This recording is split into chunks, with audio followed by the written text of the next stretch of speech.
Yo, what's up? Welcome to the Carpet Talk Podcast. I'm your host, Nick. I'm Matt. And we're back, bitches. Second season. We had Robbie on last time. Yeah, that was quite a minute ago. We've been busy quite since. I know. You out here getting frozen. Getting frozen. I got a promotion. I'm sick always. You got a fucking promotion? What are you doing now? Sell carpets. And tile, wood, and flooring. Yeah, I gathered that. But they're transferring me to a better and bigger store where I can make more money. Because I do that at my job more than anyone else. So what you're telling me is Mouth Market Incorporated is expanding. Yeah, we're expanding. We're expanding. I like it. Sales are up. Yeah. Numbers are up. So, we're back. Did Robbie last time. That went better than I thought it would. I say that every new episode about the previous podcast because I go in with low hopes just because that's the kind of person I am. Aim low and get high, baby. That's how I've been working my whole life to this point. Just fake it till you make it. Aim low, get high. Oh, absolutely. So you got a promotion. Yeah. Are you excited for that? Yeah, it'd be a good time. I really wanted to bleach my hair and have a mullet, but now I can't do that. Right, you gotta be now I have to look presentable, cut my hair. Wait a minute. There is nowhere I guarantee in the sell me carpet, hardwood floor, and tile handbook that says no mullets. It's really corporate, and I have to dress. That is corporate. That's business in the front, party in the back, baby. We'll talk about that on the mullet podcast. My goodness. Like my beer. Anything new with you? Domestic. What? Anything new with you? June 1st, I have my interview with the union because they didn't like me last time, I guess. And they didn't take anybody that was applying. That's in 6 days. Yeah, 7 days. That's in a week. Yeah, so I gotta stop smoking pot and pretend to be a reasonable. I gotta shave my fucking shit too. Last time you did, I didn't know who you were. Yeah, I didn't know who I was. It was terrible. It's I can't hide the extra chin. You just gotta fucking rock it. You're still handsome though. I know. Come on now. I'm a redhead with blue eyes. I'm like a unicorn. Yeah. Yeah. Fair enough. Yeah. But this time around, we have Peter Rono, good old friend Peter Rono, vitalist of the Westchester music scene, KAONASHI, all that good stuff. Very excited to have him on. And can I do it? Here's our conversation with Peter Rono.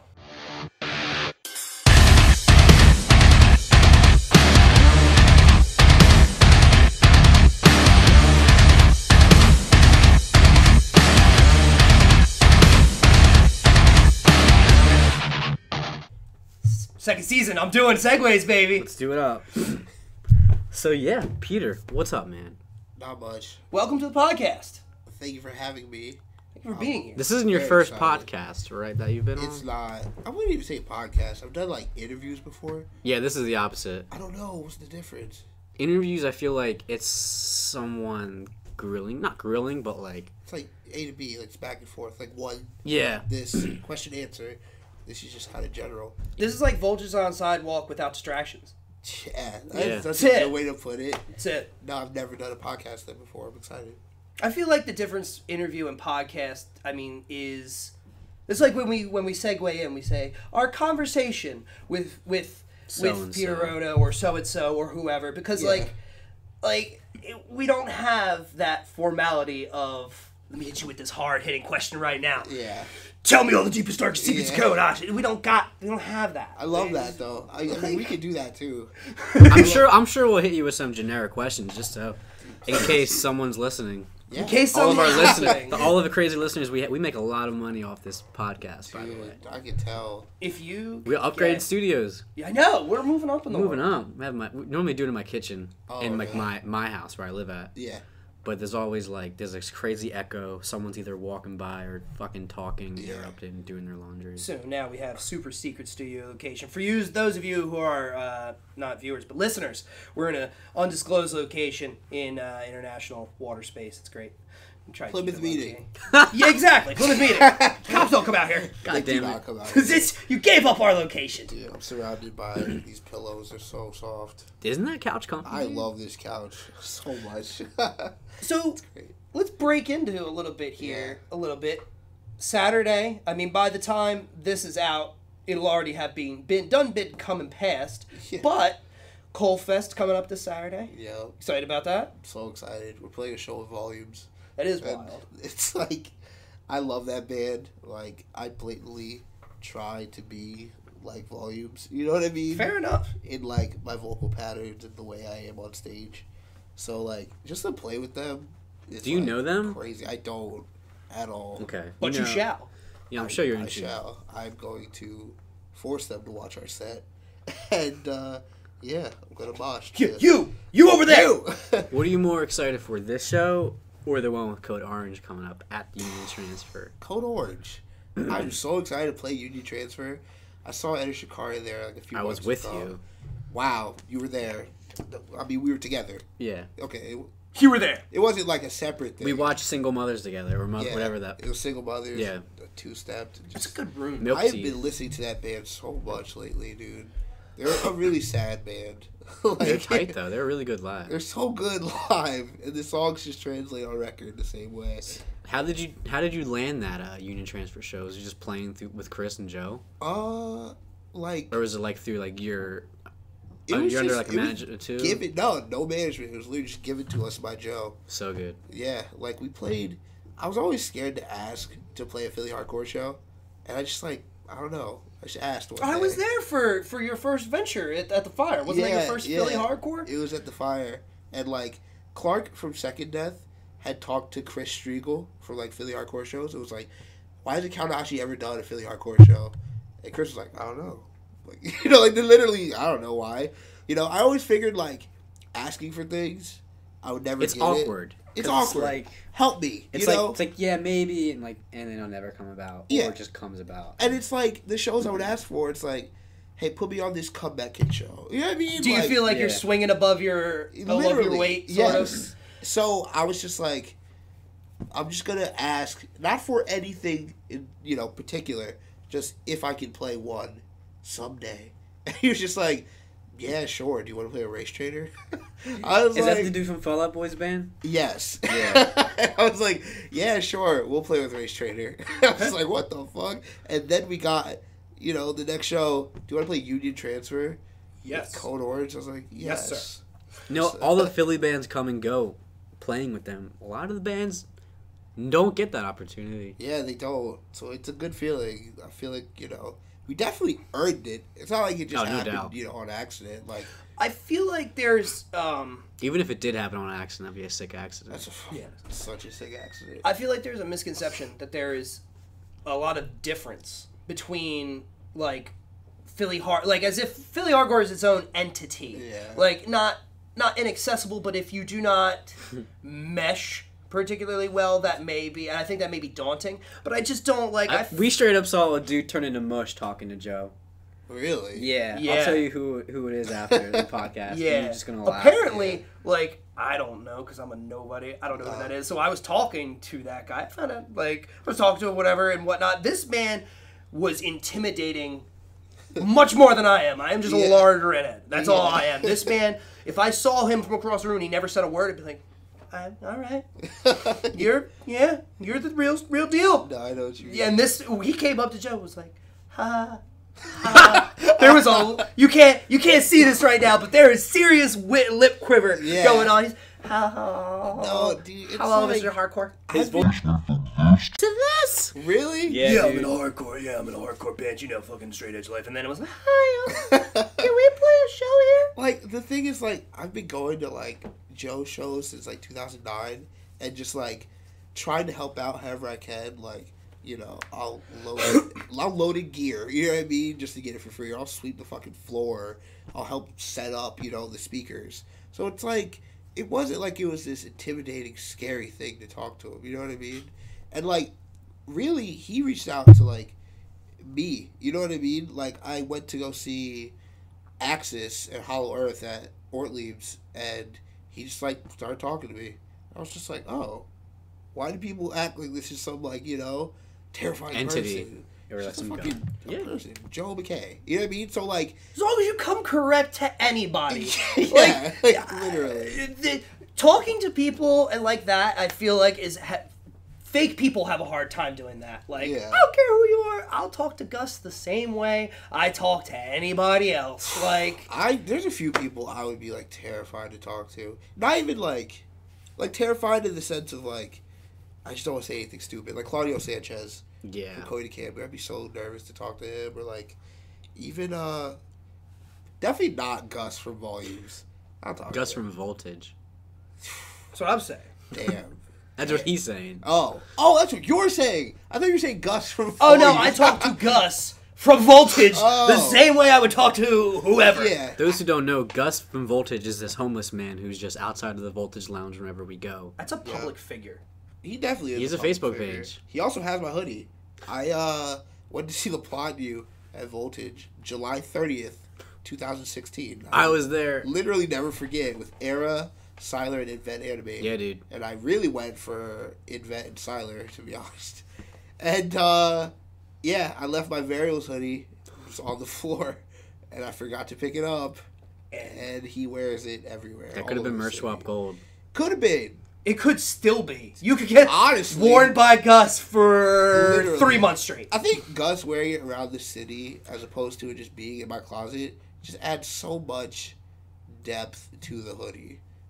Like, you get an embroidered one of KO for him, like a KO hooded sweatshirt with Gus just embroidered on the back. You want publicity? That is publicity. So many stitches. Oh my god! I'll do it. I'll definitely do it. Put that on. Write that down, please, Malfi. Cold cuts. Get them on the phone. Keep it in the family. Yeah. So yes, Cold Fest going on. Very excited about that. So I'm very excited to see some. I haven't seen Miss May I in a long time. Actually, since like a Warped Tour, I haven't seen them in a long time. Miss May I is like 2012 is where I stopped. It's like, where I put Apologies it down. for the Week, Monument, and then like the Monument reissue. They had this like sick song, like this one like Japan bonus track. I've never listened to Miss May I in my life. Miss May I is amazing. You should listen to that band. You sounded like you described that like you stopped drugs. I stopped in 2012. I literally stopped, and then they put out go. like At Heart, and I bought that record, and it was just so bad. It was so like mayhem fest. What's your top 3 metalcore letdown albums? Oh my god. At Heart by Miss May I. Bro, like, cause they were so good. Like, Monument, they started doing less, slow parts and half-timing. So it was like, I see where this is going. Then they went full-blown, like, Die Kill Switch with At Heart. So I hated that. And then I hated, you know what I hated? Bloodwork by Text in July. That album was so good, dude. No, it wasn't. It was a wannabe ABR. Yeah. And it's like, I'll listen to ABR. I think I have that CD over there, actually. Really? I might, yeah. That's amazing. Another one that probably everyone in my band's gonna hate me for this, and every like prog wizard's gonna hate me for this. Sorry, Mike Portnoy listens to this. Bro, Oh BT Bam. Let's be honest about BT Bam. Oh boy, no, let's you're repositioning on the couch right now. There's some. That's one of my favorite bands. Realness is about to go down here. If you say Como Ecliptic, Post Colors is boring. Everything after Colors is boring. Like. The Great Misdirect is talented and good production, but it's not Colors. Like nothing. Colors is my favorite album, definitely top 10 of all time. I agree. Thank you. It ain't that exciting after that.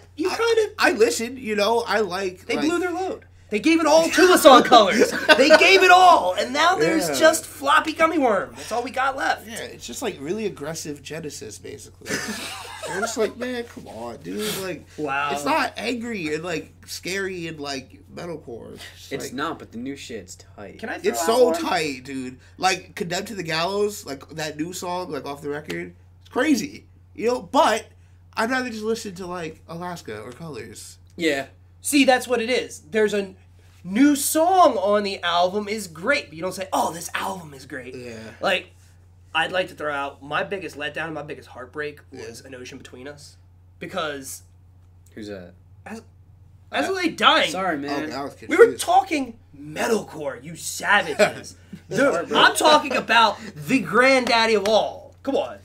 As Lay Dying is like metalcore to a T. That's like, to me, if you're saying that, if you're saying metalcore, that's like what pops up in my head. I'm like, oh, this guy likes As Lay Dying. Okay. Bro, there's so many. Now that I think about it, like... So many letdowns. Yeah, like...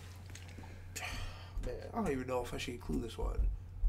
I'd say, what was it Happiness and Self-Destruction? Did that come after Could You Watch Your Children Burn? Yeah. Am I missing one? No. Like, it was just miscarriage. That's a shame.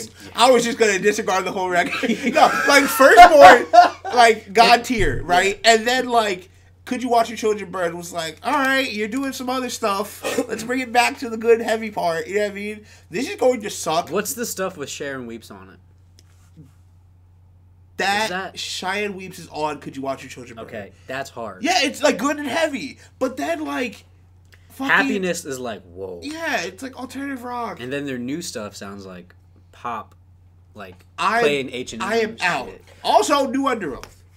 I don't want to talk about it. Like, come on. I think it's really, like, it's real easy, and especially you're in a band, and you're in a band. I can sit here and throw stones all day, but, I mean, as an artist, I mean, you're a progressive artist, for God's sake.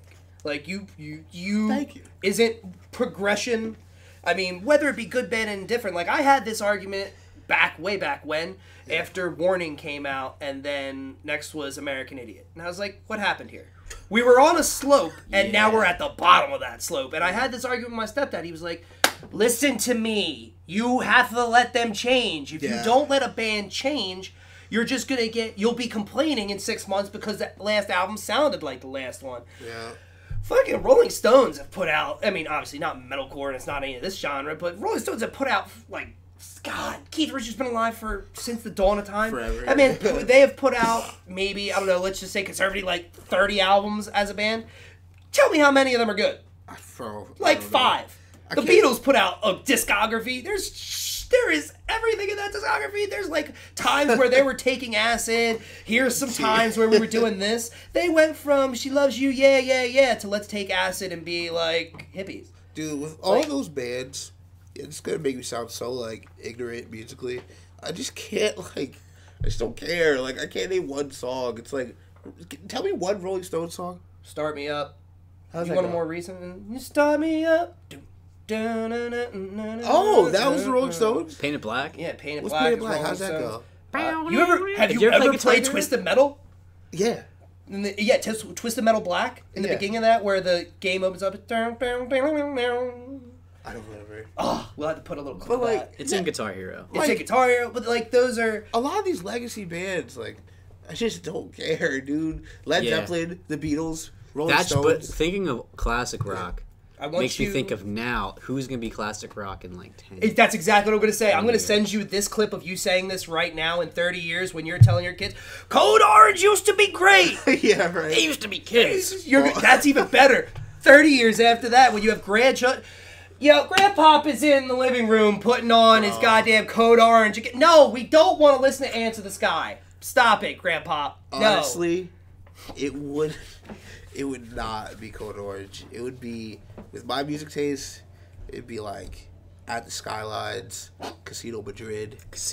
You know, Grandpop, who's A Foxy Bullet for Pretty Shazam? Boy. Let me tell you. Let me fucking tell you. Come into the den. Let me show you some records. The best fucking band Have ever. you listened to the Venetia Fair at all? No, and I keep getting told that, like, if you like Foxy, you'll like that band. Yeah. I just haven't listened to them. Are they really that good? One of my favorite bands ever. Fuck. I need to listen to them. Like, Foxy Shazam is, like, my favorite band. It's like Panic at the Disco and Foxy Shazam. That is amazing. Sounds flawless, dude. Dude, yeah. God damn. All right. So, want to ask you, Westchester. You have been recently putting on shows in Westchester, and I love that. Absolutely. I love it deeply.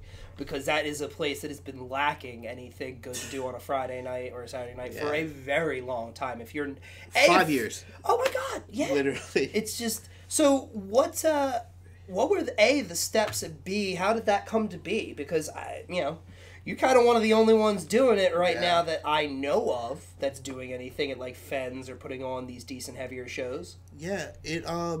Any shows even happen in Westchester? Other than used yours? to. No, I'm saying no. Oh no.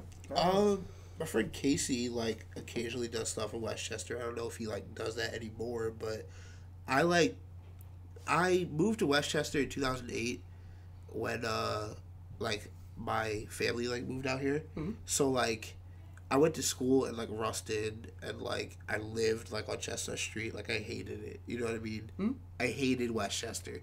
And, like, going from, like, West Philadelphia to Westchester, it was like I was always into that stuff when I lived in Philly, you know, but like it was all like on the internet, I guess you could say. Okay. So I never like went to a show. I never like seen a scene girl in person before, and like I was like, I still haven't seen a scene girl in person since 2018. When I first saw a scene queen in person, literally my pupils dilated. It was insane, bro. Best day of my life. But I don't know. I moved going to like Westchester. It was like I saw there was this place called The Note. And I swear this is going to come back to why I book shows. Like, I'm just trying to explain. Like, I was just walking by, and I saw this building. It was The Note. And there was a freaking Aiden poster. And a Jaguar Love poster. Do you guys know who Jaguar Love is? No. Like, I was so shocked. Because, like, there's a band called the Blood Brothers. And the singer, like, Johnny, has, like, a side project called Jaguar Love. And I was just like, what? Like, they played here? You know what I mean? And, like, Aiden's playing here. And Covet, do you remember that band? Yeah. Like those 3 posters I'll never forget. And I was just like, okay, what is this building? So then I went home and I like looked up The Note and I was just scrolling and then I saw Alisana was playing there with Drop Dead Gorgeous, I Set My Friends on Fire, Fear Before the March of Flames, and this band called Fall from Grace. It was like a victory band. And I was just like, I have to go. Mind you, I went for Fear Before. Like that was the band. But I also went for like the Smosh cover by Isopop. So I was like, all right, this is going to be the best day of my life. So me and my brother went to The Note. I had a 4X black hoodie on, zip up, and a pizza party shirt. It was a 2X slim fit from Hot Topic. It was like a Ninja Turtles pizza party shirt. It was horrible. You know, you go to Hot Topic and they have like the novelty shirts first. Then the cool band ones in the back.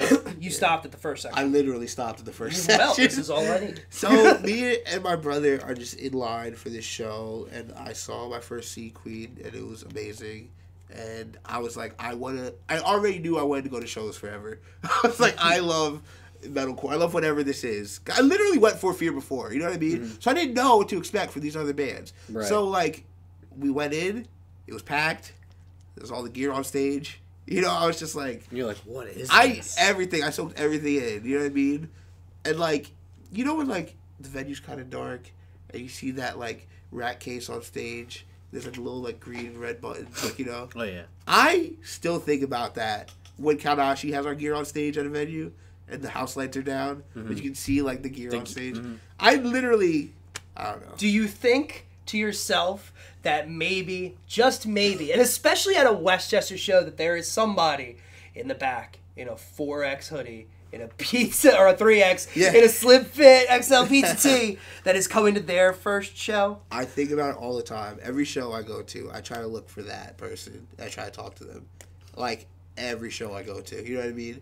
And it's hard when, like, we're on tour. Look. Yeah, literally. It's hard when we're on tour and, like, you know, I'm maybe not having a good day. Or, like, you know, there's, like, other shit going on. I have to remind myself, like, why I'm there, you know, to find that person. Mm-hmm. But we saw fucking Drop Dead Gorgeous. I mean, you know, it's insane. Like, Alisana, it was amazing. So then that happened, and then I started working at The Note, and then The Note... Did you know Bam? I didn't, like, know him, but I always had encounters with him. Like, I fixed his, like, feather on his fedora one time. And he tried to, like, he was like, do you want some of this? Like, he had, like, a mixed drink. It's like a potion. There's like smoke coming off it. I was just like, nah, dude, I'm fine. Yeah. There's heroin in this. Right? I was like, hard pass. So The Note like collapsed, and then I was just like, all right, I guess there's just nothing going on in Westchester anymore. And there was like little stuff we would go to. It was short lived, but you know, it was there. Like there'd be a show at like, you know, high school in Unionville or like fucking the twitching of the body before it's cold, like the scene of Westchester. You're going to the leg twitches. It's like, oh, like something like Kennett Square. It's just like there were these small things, but just nothing ever really came from it. So then I remember like there was like a few metalcore shows that I recall of that happened at Fenario. Like Letter to the Exiles. Do you remember that band? They did the Foo Fighters cover. They did. They like played Fenario. No one came. And then like fucking like, you know, I Am the Fighter. Do you remember that band? Like Jock Ross's band. Like I remember they played, but there was nothing like consistent. So like moving like back to Philadelphia and like the beginning of like the Philadelphia scene that we have now in like 2012 and 13. Yeah, it's like Fam Squad 100. Yeah, literally. Like I was like, I mean, that whole time, I don't know why it took me so fucking long, but that whole time I was just like, from 2013 to like, January? When did I do that Fever War show? February. It was still cold. Yeah, it was cold as fuck. I was just like, why am I not doing this stuff at Fenario? Why am I doing it at the Ministry? Why am I doing it, at like, just in Philadelphia? So I just had the idea. I was like, fuck it, I'm just going to do it in Westchester. Because there has to be some, awkward, overweight black kid in a 4X hoodie, 3X hoodie in Westchester that needs you to put on that show. And yeah, it sucks. And see that scene clean. It doesn't suck. But it's discouraging when I book a show in Westchester and it's just a Philly show, miles away from Philly. I'm trying to extract people from Westchester so that then they can go to Philly. I'm trying to streamline it. And the reverse. The 104 runs all the way up here, and it'll bring you to the next show all the way down there. You should hand out bus schedules. Next show, be like, I would totally do it if people fucking came through. Like, I remember my one coworker, this kid named Andre. He like.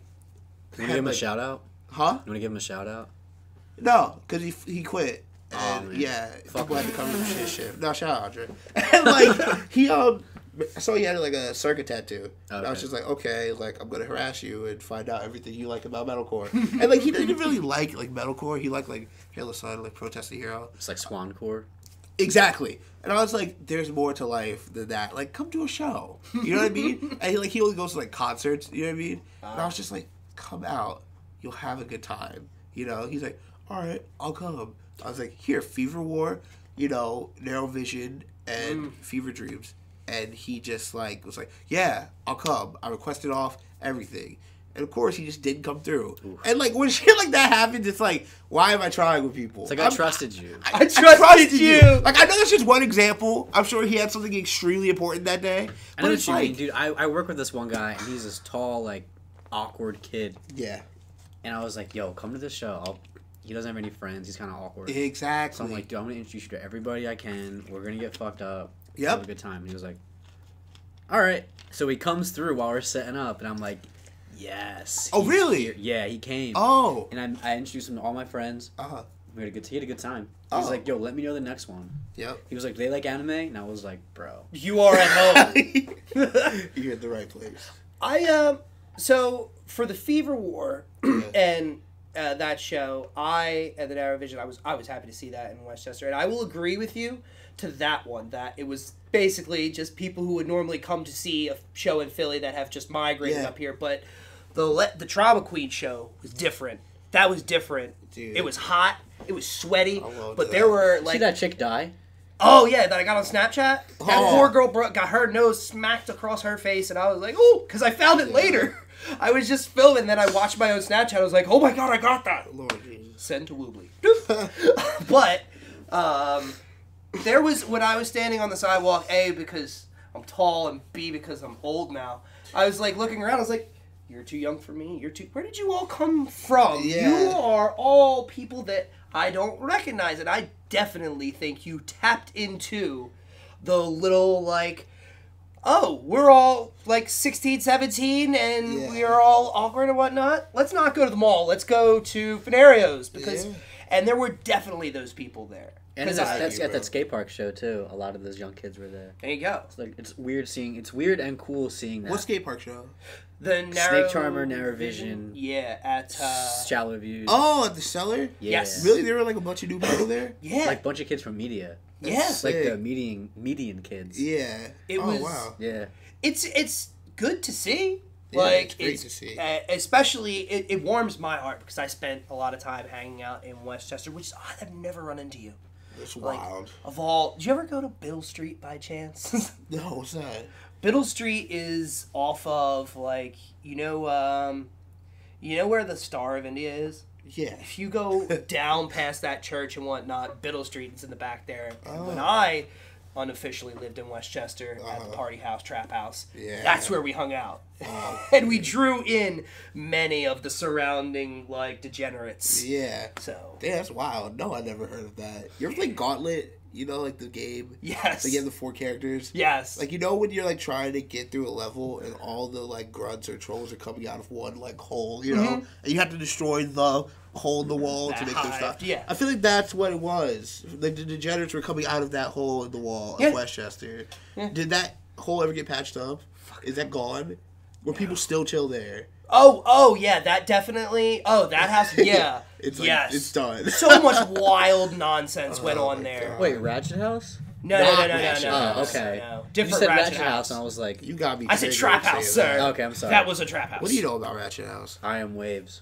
Ugh, dude. Solely eating a burrito off John Carlson's back. Yeah. Dez. Johnny Gonzalez trying to get everyone's money. For what? Some Ponzi scheme. Oh, what a bad time of my life. You know what I was... Next. Yeah. Wait, last Westchester thing. I got towed in Westchester recently. What? Oh, you smack ass. Yeah, tell this story. Robin. So I call you dumb again. I was getting tattooed at High Rollers, like right across from that 7-Eleven on campus. Yeah. And the 7-Eleven we tried to put the Fever War poster up at. Tried to tape a piece of paper to brick. That 7-Eleven. Nice. It's like blowing in the wind. I parked there, and my tattoo thing's right across the street. And I come outside after my like hour and a half tattoo's done. My car's not there, so I'm thinking, oh my god, I just got fucking towed. And I'm like, yo, did they actually tow out here? And he was like, nah, dude, if you get towed, you're literally the first person in Westchester history have gotten towed. He was like, I don't know. I was like, someone might have stolen it. So I went to the 7-Eleven. I was like, did you motherfuckers just tow my car? And he was like, I don't know anything. Yeah. So I called the fucking thing. They're like, yeah, we have it. And I was like, please stay there. It was like, they're going to close like in 2 minutes. So I had to get like $200 out of the ATM at that 7-Eleven. In increments of 4, because it only gives you like $60 and a shot. Oh, yeah. God. And I had to wait like an hour for my car. I had to Uber to the place. Okay, Jesus. For those of you who but like it was my fault. And then I called Matt, and I was like, "Yo, I just got fucking towed," and he was like, "Yeah, you're dumb. You should have gotten towed. You deserve it." 100%. There are 5 spots at that 7-Eleven. You took up one of that spots. I bet that dude behind that counter had the phone in his hand watching you walk to fucking... He's like, I got nothing to do today. I hate my job. I hate everyone, and I'm going to make myself happy. Yeah. And he dialed those numbers. Got another one, Phil. Come on over. As soon as I got out of the tow thing, I put on Super Beast by Rob Zombie. I'm the one that you... And I just zoomed out. We should have added that. Peter's brother has been on this before, Mike Rono. Yeah. Yes. Take a listen to that one. One of my favorite. Please go back in the discography. It would be interesting to have them both on it at once. Yeah, well, we talked about that. Double but we were like, customer. We want to have individuals first. Oh, yeah. We did the opposite with Dom and Mike, and I was happy with that podcast, but I definitely want to get each individual back. Yeah. For their own, you know what I mean? Return customer. Yes, return, repeat. That's what it is. We'll have them back on the second season, but it's a single deal. It is just Dobbs Stone, just as Harrisino. Yeah. But, who do you think we should get for FamFest? To do a podcast. We're going to be doing live on scene. I'm going to carry my computer around. I'm going to get a tent, a pop-up, like, awning, and we're just going to set up a card table. Amazing. Okay. 100%. I'll put it right at the end where that where the dumpsters are. I'd say Brad from Roseblood. Very interesting person to talk to. Good friend of mine. I think that'd be a great interview. He always dubs me. Does he? Yeah. Really? Yeah. What do you mean? Straight up, I'll be like, "Hey man," he just walks by me, and I'm like, "Sick." Oh my, he's not a bad person. Oh, he's cool. No, we've talked in a group setting. Okay. You just had to stop him. I think I was wearing a Manson shirt, and he was like, "Yes," and I was like, "Okay." Which one was it? What shirt was it? It's like a bootleg. Really? It's a tour bootleg I got from the record store up the street. That is fucking sick. Yeah. What do you listen to these days? Foxy Shazam. That's it? Yeah. Like, other stuff, but not a lot. Like, I don't know what it is, bro. Like, I love that band. And it's not like... It's a good band. I've been listening to them. It's Their just old like, guitar player gave me a black eye. Really? Yeah. How? So he plays in Slash's band now. Really? He might be still the current player. I don't know. But he plays in Slash's band now. And I saw Slash when I was younger. I think I was a senior in high school. I just graduated. No, I still had plug, so I was a junior going in the senior year. And then up front for Slash, and then the dude chucks his water bottle out in the crowd, hits me right in the fucking eye, and I have a huge black eye, so I like tweet at him. What was it, like a heavy water bottle? Dude was like half drank. Oh, like this. So it had like, speed on it. Like straight up, this could fuck someone up if I like threw a point blank. God, that's horrible. And I was like, knocked me out for like a hot minute. And I got up and rocked out. I feel like this is the Electric Factory. I don't know why. Where was it? Sands Event Center. Oh wait, is that like a casino? It's in Bethlehem. Yeah. Oh my god. I feel like people see the Wonder Years there every month. Wonder Years, Pierce the Veil, and A Day to Remember. God, dude. Same tour package. Amazing. Pierce the Veil, too. I've been listening to that band so much lately. I love Pierce the Veil. They have an interesting tone. Like, they have a defining, like, guitar tone I love. Really? Yeah. Oh. They have a certain tone. I'm so, like... Bothers me now and again. He's, like, lead singer. Just, on the right day, He might be that's listening. what I He might want. be listening to this. So Oh, yeah. 100%. Oh, no. I'll lose all my cloud coins that I don't have. Vic, please take us on tour. If you're listening. Speaking... 2 weeks later, you get a DM on Twitter. Oh Vic my Fuentes.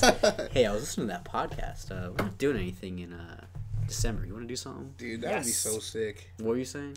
I have a question about KO business here. Yeah. So you've been reissuing. You did some things with the reissues, like, of shirts and whatnot. Yeah. Why? Because to me, yeah. I came out for KAONASHI to get that. God, yeah. To get that shirt, and I had to sit down with myself, and I was like, I'm going to buy one of these, and they're going to be sold out. And I'm not going to get it. Whatever's going to get left is going to go on Bandcamp, and it's going to go. Yeah. Or whatever that thing is. But why?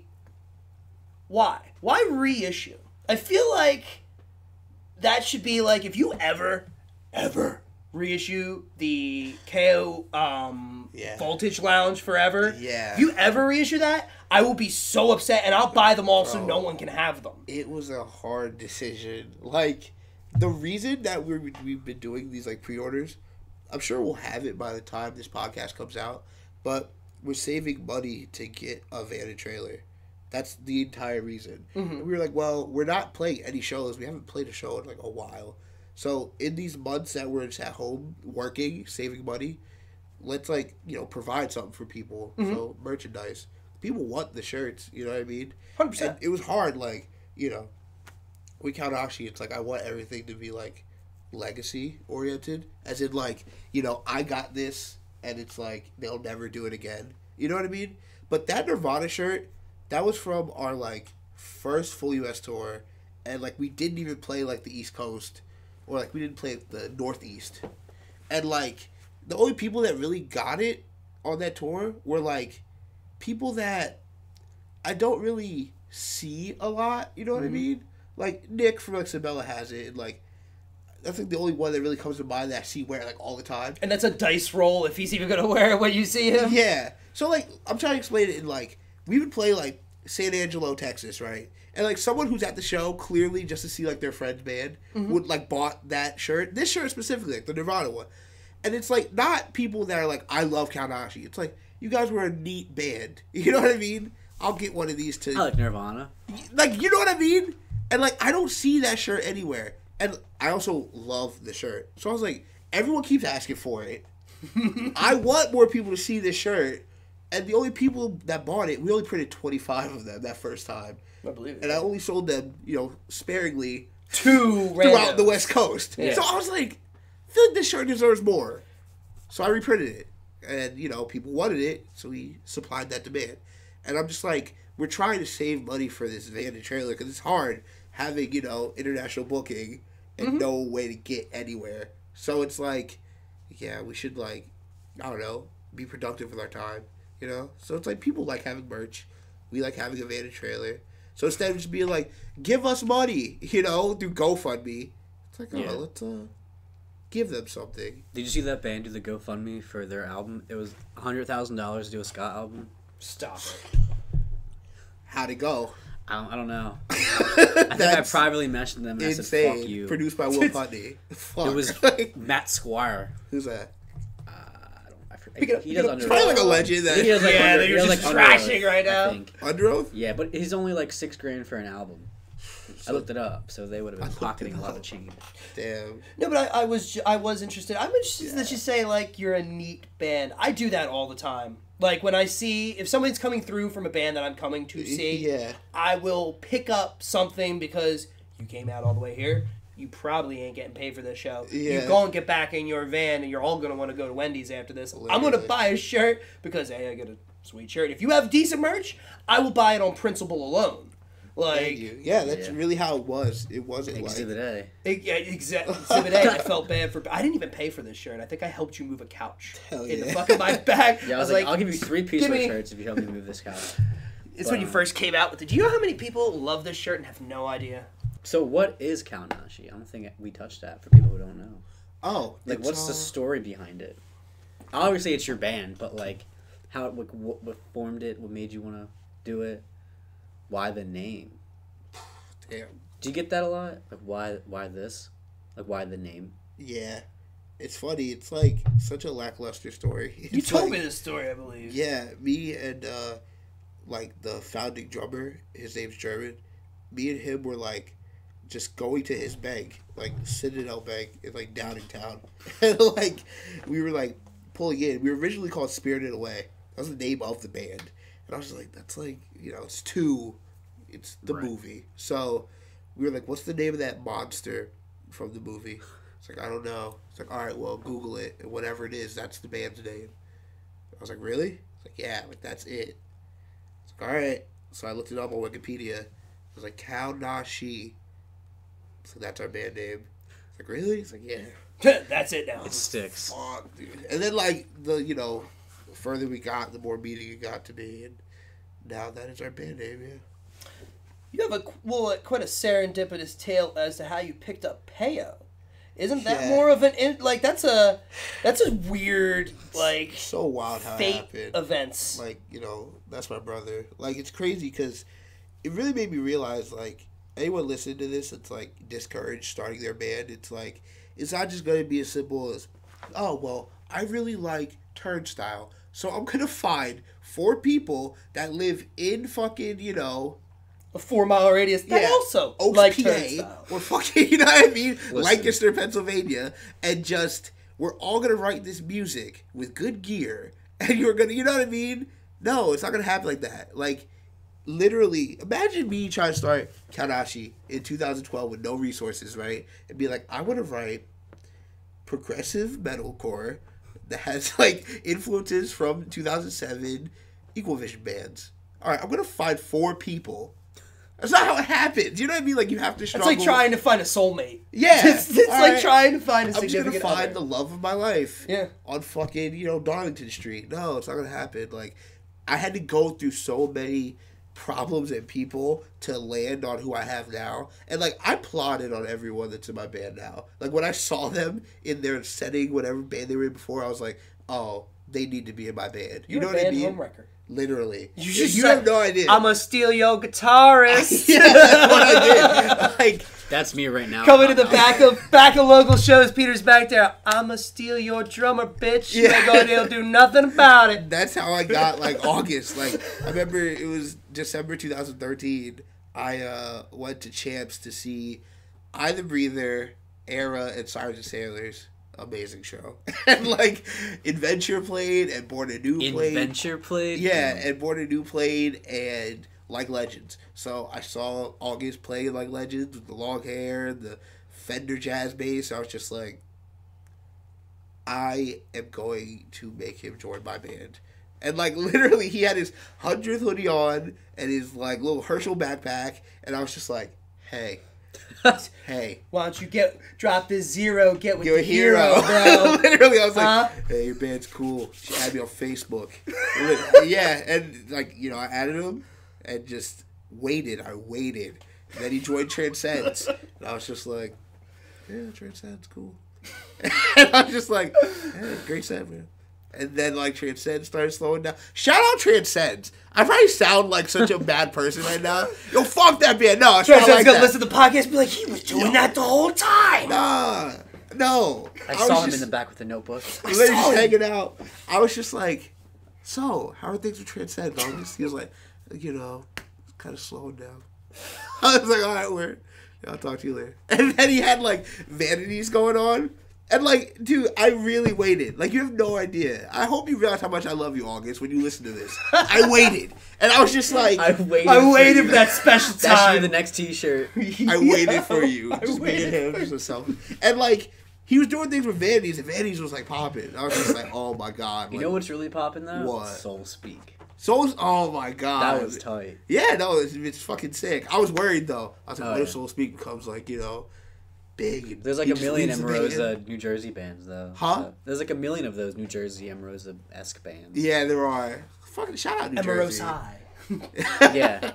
Relativity, God tier record. And like that's how I like kind of got everybody in the band. Like he filled in one show at Underground Animal and then he filled in for another until he was eventually in a van with me in Tacoma, Washington. Did you officially were like, yo, are you in this band? Or he's kind of still filming. You better never let August. You better never let him listen to this because he's gonna be sitting there like eating a bowl of Cheerios and drop the spoon. Yeah, he'd eating be like, ramen. He plotted my shit. No, Day one. I told him that. I told everybody in my band. I got a confession to make to all of you. Literally, I done scalped you. I've assembled this team of gentlemen. You are all extraordinary for some reason. Here's the thing, though. With Peo, it's different. Like, he was tour managing a band called Crisis AD, and they, like, you know, he's trying to book them all over, and he got a show with Dom in Philly, and it was at the Trocadero. Yeah, the con spot. So I was, like, just hanging out, and he was trying to talk to me. Because he's trying to get connections, like, more shows in Philly. And his reference, like, his idea of me was, like, someone who books shows. You know what I mean? Right. So, I, like, accidentally big timed him crazy. Like, I didn't talk to him at all. He was trying to talk to me. I didn't even realize that. Right. I'm just oblivious. And, like, he, I'm trying to think. He added me on Facebook.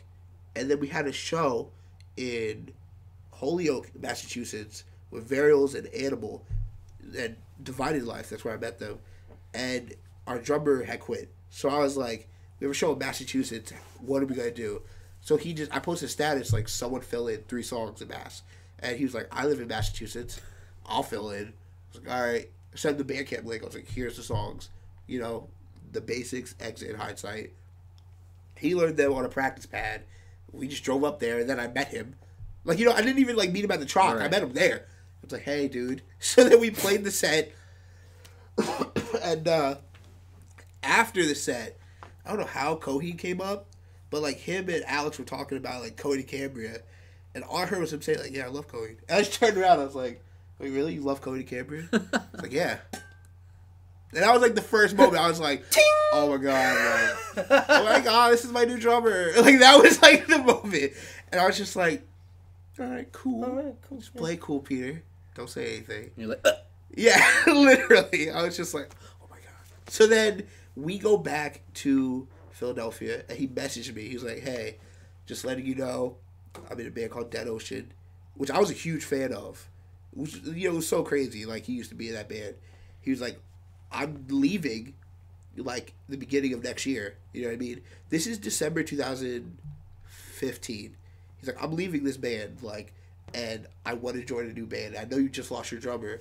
So, you know, you don't have a drummer. I don't have a band. Like, I will drop everything and move to Philadelphia to join this band. And I left him on red. I didn't reply to that message. I don't know why. I just got distracted. It wasn't like a fuck this guy. right. Like, I should be more like, you know. Somebody in the other room was like, Coheed and Cambria sucks. You put that phone down and said, wait the fuck a minute. Exactly. That's literally what happened, Pale. I'm sorry. So then, I don't know why, we were just talking about it. Me, like, Alex and August, like, maybe we should have him, like, join. I was like, all right. Because, like, I was trying to think of who else. Like, John Kaywood, like, filled in a little bit for us. From Spy. Yeah. And I just messaged Pale. I was like, hey, so do you still want to join? He was like, yeah. All right, word. Like, do you want to meet up and talk about it? It's like, yeah. Like, yeah, I'm actually on my way to Philly right now. And yeah, he like left Massachusetts and came to Philly and met me and my brother at Kung Fu Necktie, and he was sitting on one side of the bar. Like, there was like a booth. Yeah. He was sitting on one side, me and my brother sitting on the other. We were just interviewing him, basically. Oh, what bands do you like? You know, this and that. And, like, it was just crazy, like, because he was saying all the right things, basically. Like, you know, he was like, oh, yeah, I love, like, Fuel for a Friend, From All the Ashes, Coheed, what? You ever see the movie Coming to America? I've never seen it. What? They're like sitting in a booth and they're trying to find Eddie Murphy like a date and a wife and a queen, and they're just interviewing people in this nightclub and they're doing a bunch of shit. They're literally just two guys sitting there like, so what do you enjoy? In like African accents, and they're just like ghetto ass. And that is like what happened basically. That's phenomenal. And like I remember him vividly. I remember him saying like, I just want to tour forever. And I was like, so basically with this band stuff, you really want to tour, like, because I was never used to that. Like, KAONASHI was a band from 2012 until, 16. That's when I met him, So, like, those 4 years really were, like, struggle for me, because I was trying to get this shit off the ground. Right. Like, I just never could. So hearing finally from someone, like, I want to do this, like, full time, I want to tour, I was like, holy shit. You know what I mean? Like, this is, like, the beginning of it. Like, and he had the van and everything. I was just like, so you love Coheed. You want a tour. Yeah, I mean, like, you drink PBR. I was like, I think this is, like, our drummer. So then he went back to Mass, got, like, some of his stuff, everything he could fit in a backpack, and then drove back down to Philly and lived with me. From 2006, like, January until December. Philadelphia, me and Peo, sleeping in my room, eating the same food, doing everything together, wearing each other's clothes, like, it's my brother. Like, I'm so thankful that he joined the band. I love him. I want to get him on the podcast. Sorry, that was kind of one of our, when we made the list, Peo was high on the list, because I don't know, every time I have ever been around that dude, he's just so nice. First time I met him, he terrified me. Really? It's so funny. At Ariana and Matt's house. Oh my god, he terrified me. Why? Because I was high as a kite. Really? And he was like, yo, what's up, man? I'm Ryan. I was like, whoa. This is ogre, man. Really? Yeah, I was like, you chilling? He was like, yeah, I'm jamming with Peo, or I'm jamming with KAONASHI. And I was like, fuck yeah, dude, let's drink a beer. So many people feel that way when they first meet Peo. And it's like, no, he's like not like that at all. I went through the back door to Peo and half of your band. Yeah. Because I kind of like, they were all next to the van or something. And I was like... You schemed your way in. I was like, hey, y'all smoke weed? Yeah. Come have a seat, please. Sit down. That's all you have to say. So, I remember that. Amazing. So while we're on bands, your members, your touring, this is something that I asked your brother, and I feel as though you will have some interesting insight to this. Yeah. So this around here. Are we doing the game? No. It's later. Later, my friend. We got some games on. So around here, I feel like is comfort zone. When you go play a show, generally who's going to be there, what's going to happen. Worst case scenarios and whatnot, and you know how you're going to be received. Yes.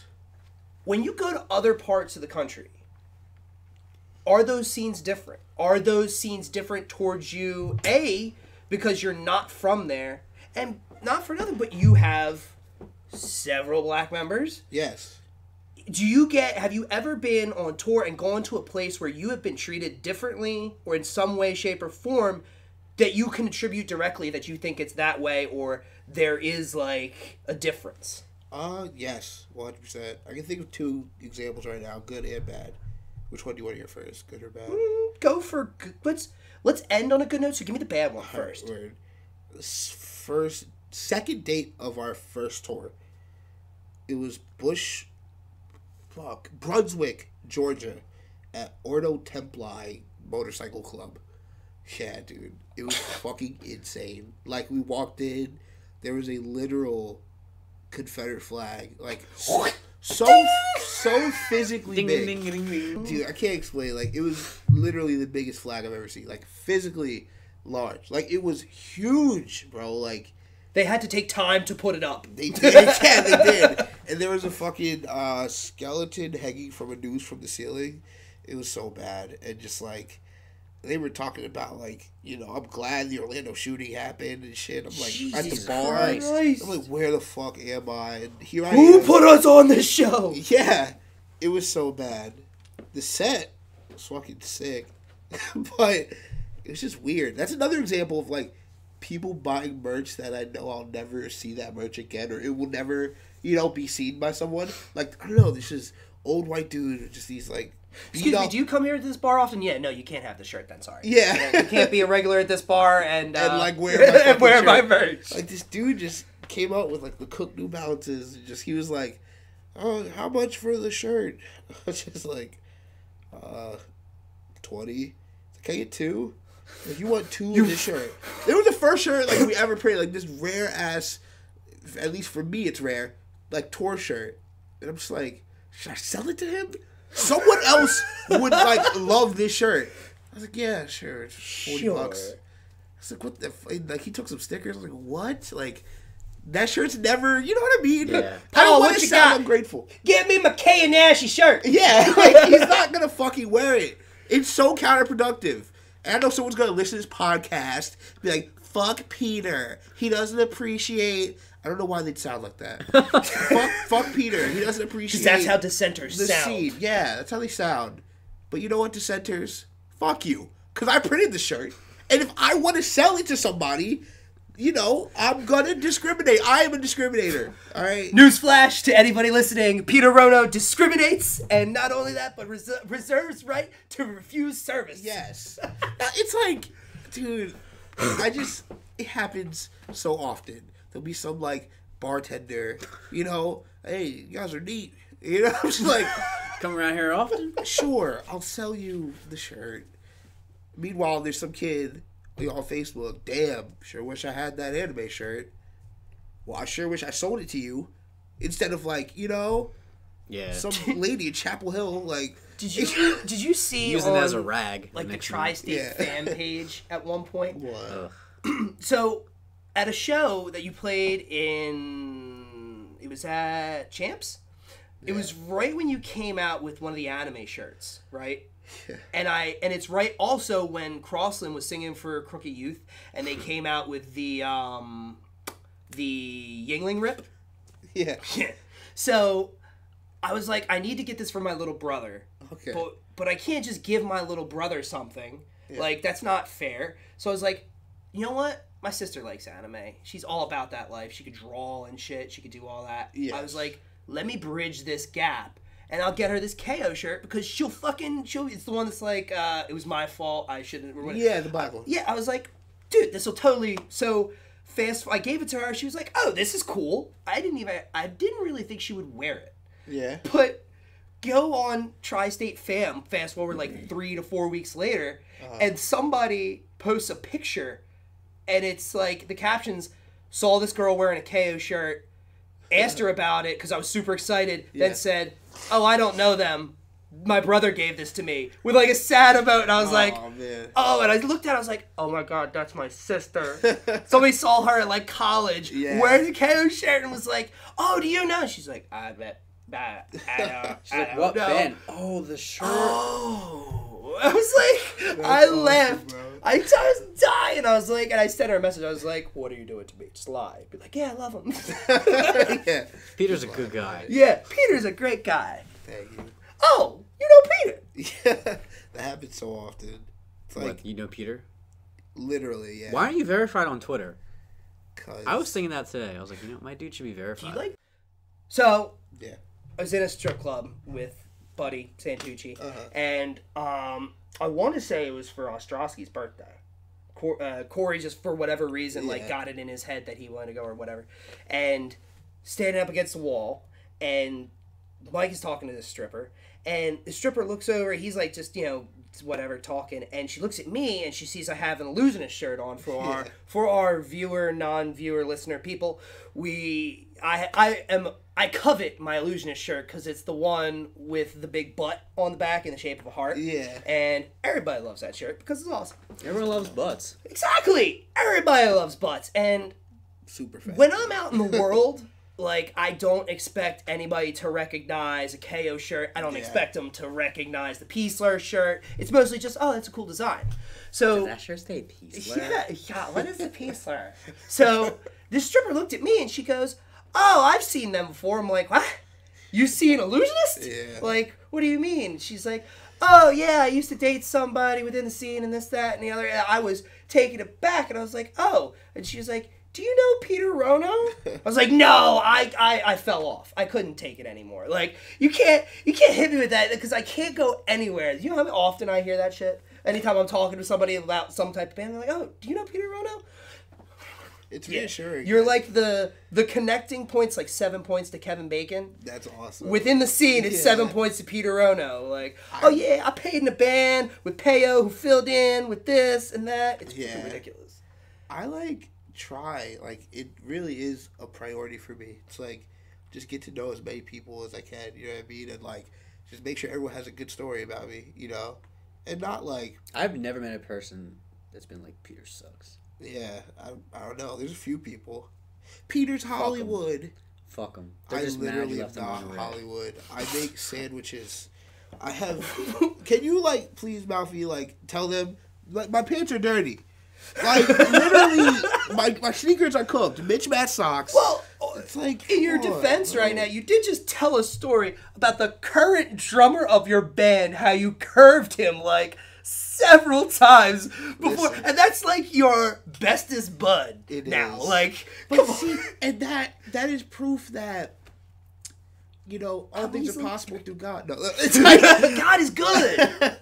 It's I don't do things with this mentality of oh, I'm Hollywood, I'm big, you know what I mean? Because I'm not in any way. If I don't reply to someone's message, 9 times out of 10, because there's that 1 time out of 10 that I do ignore messages. It's I don't know, man, I forget. There's so much shit going on my phone. Oh yeah. It's and I'm not saying people hitting me up, I'm saying Candy Crush or Spotify. I forget things. I'm sorry. People want me to reply ASAP, But we live in a world that's instant. It is. Want it, so. And he came to me with a very serious issue. I acknowledge I fucked up with that one. If someone says I'm willing to move to another part of the country to dedicate my life to your band, with talent. Right? Someone with talent. I should have replied faster. I fucked up. I'm not saying I didn't. I'm just saying, damn, it's not because I'm fucking sitting on a throne, Fuck this guy. Just skulls around. Yeah. Oh my just God. the instrumental to Imaginary Enemy just playing in the background. That is metalcore. Yeah. Although that would be sick, if I was, Oh, I'm sorry. Bring it back around. We went off a little bit. So you told us your bad experience with racism at random places, different scenes. Yeah. Oh, by the way, our van headlights did not work anymore. In that parking lot, we realized. Oh, so we couldn't drive at night. So we had to sleep in the not even parking lot, just the dirt, parking square in front of the motorcycle club. Actually, we didn't do that. We drove at night without headlights to a Walmart grocery store. They have those in the South. It's not like a Walmart, big one. It's just a grocery store. Walmart. It's a half a wall. It's weird. Yeah. It's half a wall. This is just a mart. It's a mart. And we drove there, and I don't know why we did this. It was so hot in Brunswick, Georgia. We slept. It's embarrassing even saying this. We slept with the trailer door down. The trailer, what's it called? Down. Then there's a side door. We had that open. We had the van doors open. I swear to you. Because it was hot. I still think about that. That was the second day of our first tour. We slept in the parking lot with all the doors open. Yeah. Idiots. What 2 bands was it? They were on tour with each other, people we know. There was a homeless dude in their van as they were going, and he came up out of the back and was like, and they out of a video game or a movie or something. He was just in Wild the back. card. Yeah, in the back, like, so they, like, I think it might have been Bungler. Yo. Or, like, one of those people. Well, with Bungler, it was in Houston, Texas. They woke up to the van being stolen. Yeah, that's like, what I'm thinking. They were all sleeping in the van, and, like, this dude's driving, like, the van and trailer, like, kidnapping them. So then Ryan, the guitarist, is sleeping in, like, the back bunk. The back. And he's like, what the fuck? And, like, climbs over Sky and Greg. And, like, the dude hopped out. So he has to get into the seat. Ghost ride the whip! Yes, literally. This is what I'm thinking about. And he hopped out with the GPS. So he had to hop in the driver's seat and stop it. Yeah, that happened. Your story was way cooler. I thought it was like he came up like and like they like kicked him out of the window or something. I don't know. Apparently there was a hijack in progress, and they didn't know they were part of the story. Could you imagine like just waking up like it's like all right, there's you who's driving? Oh my god! And there's 3 of them. We're only a 3-piece. The base cap's driving. Wait, yeah, right.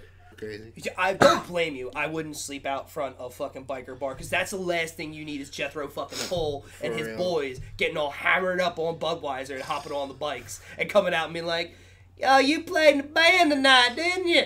No, that's not what I need. No, dude. No. So, what is the better story, the happier story, other than that? We played Open Art Space, I think that's what it's called. It's called Open Art. Yeah. In Louisville, Kentucky, with Second Death in October, and it was just it was so sick. Like, we never been to Kentucky, so we didn't know what to expect, and just like the city's beautiful. Then we get to this like art space for a show, and there's like just. I'm trying to think of the best way to phrase this without sounding like corny, but it's like we're a weird band or an artistic band, right? So like I don't want to play like some like tough guy show. I want to play like a show to like artists. Yeah, I feel like I sound so stupid saying this. I know what you mean. So yeah, it's like just a bunch of like I don't know freaks and geeks at the show, and I was just like, damn, like this is sick. I'm not playing to some home, exactly. So it felt like home, like miles away. And everyone loved the set. There were people there that knew about us that I didn't know, you know what I mean? And it's just like, this is amazing. You know what I mean? I loved that show. And then the next time we went to Louisville, it was just like even better. You know what I mean? Like, it was I love Louisville, Kentucky. You've hit a lot of places. I mean, you've toured around a lot. Is there anywhere that you've been surprised, aside from Kentucky, that you had a presence or some type of follow, like somebody, came specifically like, oh shit, KO's coming to my town, I want to go see them. Has there ever been a place like where you so many places like where are the hidden pockets of PA metalcore lovers that we don't know about? Bro, Las Vegas, Nevada. Get the fuck out, really? It's crazy. We played this like house show, and it like wasn't even like. It was like the best house show I've ever played or been at. Like it wasn't in like. The basement or garage. It was like just in this like side room. Just like they cleared out and like there's this like glass wall and just like it was so crazy. Just like packed full of people, a pillar right in the middle. You know what I mean? And like they were just playing like music through like these 2 like little like, computer speakers. It's just like so sick. And just there was this kid there that knew about us. Honestly, I think since he was like 13, like he said, "I'm here for like you guys want to play the basics or like something like that." Like he wanted to hear like native songs, and he had a KAONASHI hoodie, like not us, like the character from the movie. Yeah, like and he wore it like just for us. And like I've never seen that kid again. I didn't get to add him on Facebook or anything. I hope he comes out again. But yeah, he like knew about us. And then there's this girl. Shout out Aviana. Her name is Goth Boy on Twitter. She like was recording Alex like while he was singing like on Troubled Selves. Like had like the flash on camera phone like in his face like singing along, and I was just like, "What is going on?" Like, dude, it was the craziest. That was the best day ever. I love Las Vegas, Nevada. And then there's like other places like people drove 4 hours to that show to see us. Damn. Yeah. Wow. To this house in Las Vegas, Nevada. what else was there? We played. Oh, Orlando, Florida, fucking amazing. I love playing there. It's just crazy. It's like just people I never met before. You know what I mean? Just like you know me, but I don't know you. Yeah, like in any way. I gotta think of other places. I mean, that has to be to a certain degree like heartwarming if you get somewhere and you either see if you see an unexpected shirt or something like that's gotta be. I mean, especially because you're away from home. Like that's what interests me is the fact that I'd like to believe that what we have around here is everywhere, and that's good and bad in like it's bittersweet. You know what I mean? Because I feel like sometimes certain little clicky and whatnot, you know, and that way that when other bands come to Philly and come to a show, sometimes they don't always get the best reception. You know, it's always a day-to-day thing. Who's at the show? If Whitney's there, he'll throw a foot for you just because. He'll fucking get shit all types of rowdy, and that's why he's a wonderful person to have a show. It just whips people into a frenzy. But like, there's a cast of characters that if they come out, I know, oh man, this is gonna be great. People are gonna be moving, people are gonna be shaking, it's gonna be great. Yeah. If those people aren't there, everybody's too ultra cool. You know what I mean? Absolutely. And I wonder, does that happen not just here, but, you know, out in the world? What are the scenes like? Is there any big differences? There's huge differences. Gigantic differences. Like, there's places that are just like Philadelphia. Like, well, no place is like Philly. Like, we honestly are spoiled here. We have it so good here. But it's like Texas, like North Texas, Denton specifically, like Dallas too. Such good scenes, like, you know, there's just like people, like I see the equivalent, you know, there's like the Whitney of like Texas and shit, and I'm just like, what the fuck, like I know you, I know your spirit, I don't know you, but you inhabit a body where I'm from. That is how it feels. Like, oh my god. And like I immediately talk to those people, and you know, it's so fucking sick seeing that. But then there's also places like where Pocatello, Idaho is a perfect example. Yeah, Pocatello, Idaho. Just like, there's nothing to do. You know what I mean? Imagine seeing that on the tour itinerary and being like, fuck. That's how I was. I was like, dude, this is going to be so bad. Gentlemen, we need to name this place. What's the most ridiculous thing? Pocatello. Done. Pocatello, Idaho. That show ended up being so good. There were like all these kids that just didn't like think would be there. You know what I mean? And it's like, they have this idea of what shows. It's what it seems like to me. They have this idea of what shows are supposed to be. You know what I mean? But they don't have them. You know, so they don't know how to go about it. Like, they think it's supposed to be everybody jumping around and having fun. But they just, like, I don't know, they're square.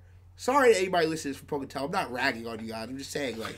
Yo, buddy, our Pocatello audience is very large. I'm going to need you to tone it down. Yeah. The radar's going to be, like, hot. Pocatello.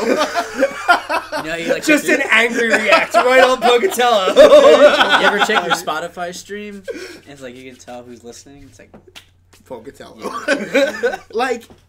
So, alright, the best way to put it is, like, I had to explain to them what to do, like, on stage. I was like, you know, alright, two-step.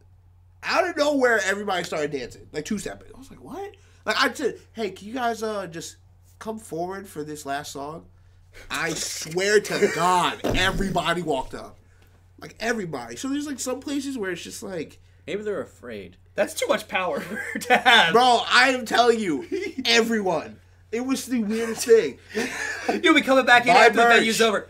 Two-step. Yeah, they just start doing. There's no music. Dude, like, it was so crazy. They like the plankton helmets are like. Yeah, exactly. Dude, that's how it feels some places. But there's like a lot more. There's a lot of good scenes. It's more than like dry scenes. You know what I mean? Like, fucking a good one is like Bremerton, Washington. Amazing scene there. Fucking.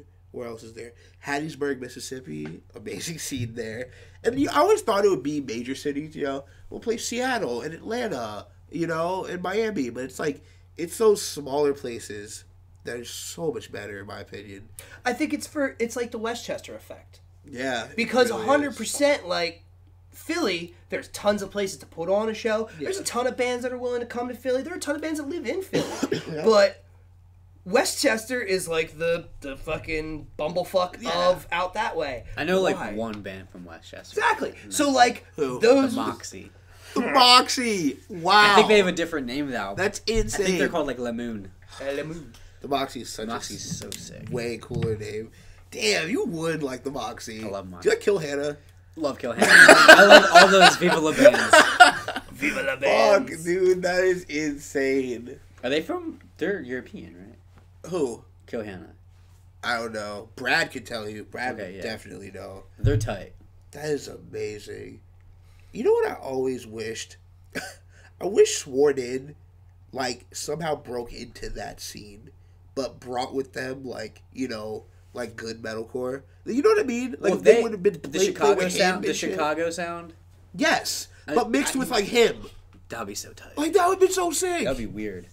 Yeah, I can't imagine it. I would like Sworn to in imagine the fuzz it. pedal. Oh yes, on Saturday Yes. too, aren't they? They are. You're homies with them, right? Yes, I fucking love that band. How did that come about?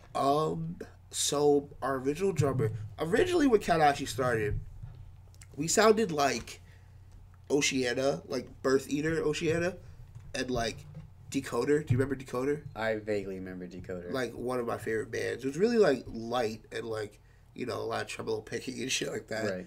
And like German always was looking for bands on YouTube. So he found Start End by Sworn In. He's like, you need to listen to this. I was like, all right. I was like, what the fuck is this? It was like the best thing I literally have ever heard in my entire life. And I was like, this is what I want to sound like. It is as simple as that. Yeah. That is literally... Which is why we had to do the cover with us. Exactly. That's why I did it with Cortana. Look that up on YouTube. And like, I was hearing that at the same time that I was hearing like Rising Sun by Straight from the Path. And those two records together was like, you know, it's this like heavy, but it's hardcore, but it's like good gear. You know what I mean? Like, You Yeah. know What? I got into Stray from the Path. huh? Oh, Do you know God. how I got into Stray How? from the Path? Have you ever seen the GIF where it's like a black church and it's like right in Time Bomb where it's like, you gotta test this out, we gotta get it out. Yeah, and then right when it hits, dun-dun-dun, it's the black church and they're all doing the bob. And I was like, I was watching the meme dying. I was watching this GIF dying of these people in unison at the church of their Sunday best, hitting it. Yeah. And I like was wait a minute, this is a really good song. And I fucking started listening to it on Spotify and they were coming up because I was going to see Architects and I asked him, I was like, Oh, Jesus Christ. what's going on with this? Like, they're good. Or no, you know what? I was wrong because I found out I went to go see Stray from the Path. Yeah. And then I found out later that Architects was actually the headliner. I was like, bro, this is Fucking this make is them tits. suffer. That's Yep. fucking Yes. Yeah, your brother was there. I That's was where not. Rubley smacked me in my You got a black goddamn eye. mouth. I thought I broke both my elbows stage diving. Oh my Oh god, that was a no catch. That was No. bad. Damn. It was Yo. like the scene of School of Rock when Jack Black jumps out and everyone's like, Woo! Yeah. I was across the room like, Murphy, no! No! last time I stage dove. First to last? No, not first, but last. I've had a lot of bad stage dives at Underground Arts. You? I'm so afraid. Yes. I stage dove to Cancer Bats one time there. But it wasn't like a, you know, like a hardcore show. It was like Red Fang Yeah. and Cancer Bats. You know, so It was like like an indie emo show. not indie emo, but like Mastodon fans. Oh, And okay. they're there to drink their beer. Yeah. They're They're not there to, and fold their arms and bob their They're heads. there to get It's what they're doomed. It there was for. a bad one. God, it was too. What's the song? I forget the name of the song, but I'll try to think of it. But I love Cancer Bats, by the way. I'm trying to think, what were we talking about? Stage dive, bad stage dives. Bad stage Architects. dives. Oh yeah. I've had good stage dives though. The first time I ever stage dived, Every Time I Die played The Note in Westchester with Trap Them, this band called Howl, and I was supposed to be working. I was working.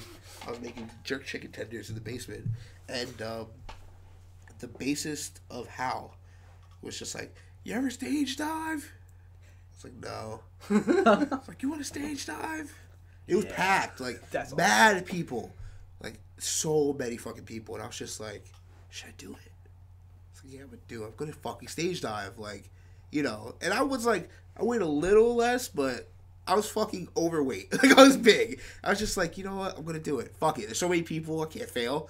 So it was during Werewolf, where like Keith Buckley's like, you know, give me a heart, like he holds out and like he's like, come on. So like, literally from the backstage, because it's right behind like the stage, like ran, and I ran past like Andy Williams, and like the stage at the note was high, yeah, and like just mad lights. So like it was the most insane. I'll never. Is there a forget video that. somewhere on this? No. Have you looked? No, actually, I haven't looked. Dude, Let me tell you. I'm sure there's a. So like, I like run out like the curtains, and then like Andy Williams is like right there, and I'm just like, holy shit! And I like jumped, and yeah, they just like And time stood still. Descended. Time stood still, dude. Like they didn't catch me. I landed on them, and I just slowly brought them down. And everybody just gracefully. And I just rolled off. See, that's my thing. I don't want to have a Post Malone dive where it's like everybody just gives you the, oh, you're coming? Yeah. The side step. It's That like, would- what do you mean? That will happen. I've seen it happen. Not a good time. Such a bad time. No. That'll be me. Like swan dive, arms out, and then everybody's just like, oh no, sir. Yeah. Gone. That's why you gotta do it when there's mad Yo, people there. It's like you just walked off the cliff in the cartoons and you look down and you're like, oh wait. What's the worst stage dive you've had, Malfi? I just told you at the Oh yeah, when He you was broke both fucked of your up. I elbows. felt like I broke both of my elbows. I'm like, I'm going outside. Fuck the rest of the show. Damn. Yeah, I think it was during Make Them Suffer actually. Bad No, band it was stage Stray. dive. It was Stray. Okay. It was Stray. That's a great band of stage dive too. Fuck. See, I don't stage dive. I just get all my injuries from not being able to fucking mosh properly. Oh, It's like, that'll happen, dude. Yo, God. Woobly fucked Sydney Sanders up mad bad. really? She looked like she fell on a skateboard. That's what her forehead looks like. Oh my God. Dude, I saw that on Instagram. What the fuck happened to you? She was like, got hit at a show. Got hit. I was like, sorry, Sydney. I'm sorry, Sydney. I hope you're okay. That shit. We're all wishing for a speedy recovery, Right, which you probably yeah. already recovered from. I think the best stage I've ever had though was during Dance Gavin Dance at the First Unitarian Church. It was the Downtown Battle Mountain 2 tour, and I try to remember everything about lineups. Also, so sorry if I sound like Rain Man. And like, they played Lemon Meringue Tie. I just jumped, and that was the only time I've ever actually like. It wasn't just jump and like land. Like I actually rolled. I did, Oh like, my God. Full, Hell like yeah. it was That's so awesome. sick. I'll never forget that. Like every time I go to like a show, like at this hardcore or some shit like that, and people get like 5 stage dives in one song, I'm like, fuck, that looks so fun. How did you get up there that quick? Yeah, like, I wish I could do that. Just keep diving and keep diving, especially those shows like Basement or like Citizen, Title where there's fight. mad people up front. That Title was my fight. best stage. I have People it on just film. keep rolling, and I'm just like, that looks so fun. I wish I It could sucks though, do but it's that. fun. Why does it suck? Because whenever you hear the song, like I'll be in my car having PTSD, like, oh my god, someone's gonna fuck. Somebody's gonna hit me in the face. What time? What's our time at right now? About an hour 20. Wanna start rapping? Do the game. I'm gonna do the game. All I'm gonna right. do the game. Let me see if I can do it right. I think I can do it. I have this faith time. in you. I always fuck it up. What's your top 3 favorite bands? Cody Cambria, The Fall of Troy, Fear Before the March of Flames. All right.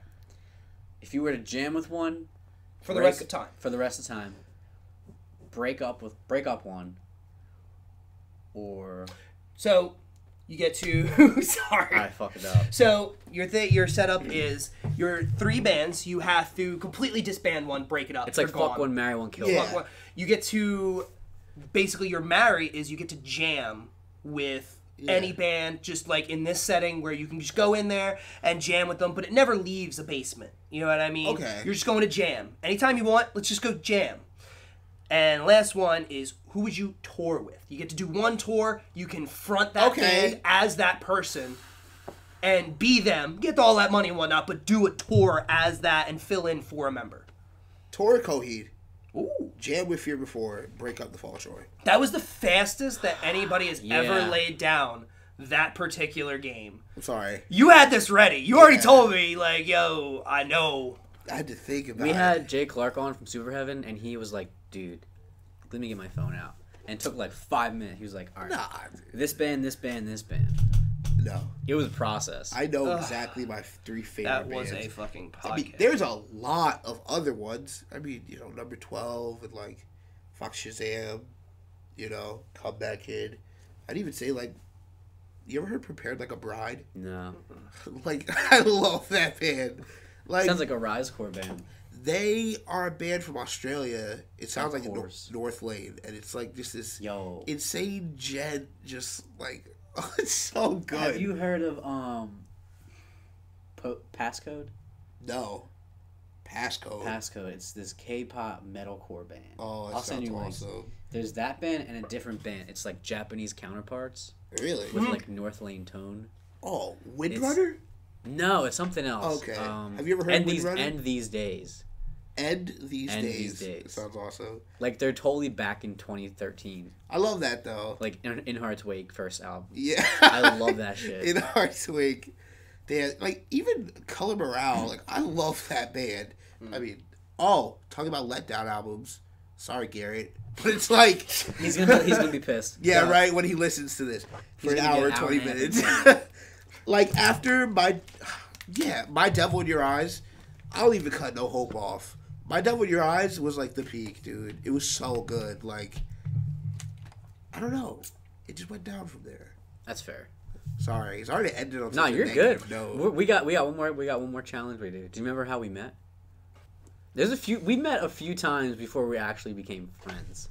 Like my earliest recollection would be like the basement, like New Year's party. Corey's. Oh my god. That's the earliest one I can think of. Is there one earlier than that? There's like I forget. I think there was 2 or 3, and I was like, "Yo, you're that guy in that band." Really? Yeah. Warped Tour. I was like, "Yo, sick band." That was the summer I saw you between the Buried and Me. Okay, because I recall 2014, like December 2014, is when that party was. So No. That was... Bro, it was literally New Year's going into 15. No, into... 15. Yeah, yes, because Palisades came out with Mind Games. Because I died that night. Yeah, I died that night. I literally, yeah. You ever had a hangover that literally makes you Google, like... How to cure hangover? Yeah, how long can that hangover be? It was like 3 days. Oh my! Yeah. I was drinking coconut water and eating eggs and bananas. I was like, these things have hydration and potassium. Like a dickhead. I'm giving my body everything it needed for the last 3 months right now. Right? Exactly. Come on. Get your shit together, body. It was that was the worst day. Dude, that's every Corey party. Really? Damn. It's recklessness. Where the parties at? Shit. I don't know. Corey's domesticated. Corey's domesticated now. So really? So you guys have new stuff coming out. We're gonna end it. New stuff. You got anything you want to plug? Like when's that new stuff? Do you know? I don't know. Is it a full length or an EP? You can't talk about it. If you don't want to talk about it, it's fine. It's a double album.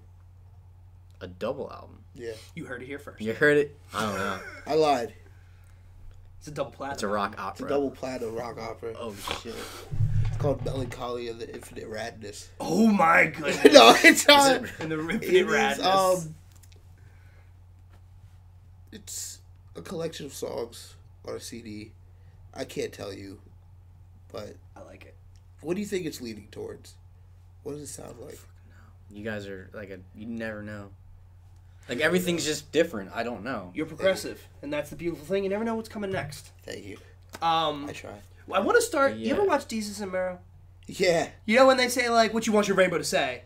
What do you want your final thought to be before we end the podcast? And we'll do our like outro thing. What would you like your final thought to our audience? I always want to call them viewers. They don't see. It's on YouTube. It's on YouTube, and they get to fuck watch. SoundCloud. They fuck SoundCloud. SoundCloud fuck this podcast. So what do you want your final thought to be at the end of your episode of our podcast? Why did you do it?